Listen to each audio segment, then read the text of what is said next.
தக்கலை அருகே கல்லூரி பேராசிரியை மற்றும் மாணவர் மீது தாக்குதல்.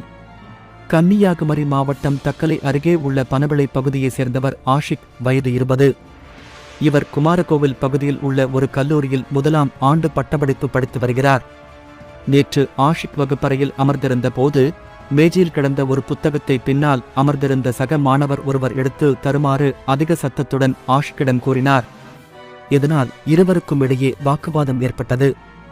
அந்த வேளையில் வகுப்பறைக்கு வெளியில் நின்ற 3ஆம் ஆண்டு கல்லூரி மாணவர்களான விக்னேஷ், வயது 25, ஆசிக், வயது 20, அபு, வயது 20, ஷாபு, வயது 20 ஆகிய 4 பேரும் அத்துமீறி வகுப்பறைக்குள் நுழைந்து ஆஷிக்கை சரமாரியாக தாக்கினர்.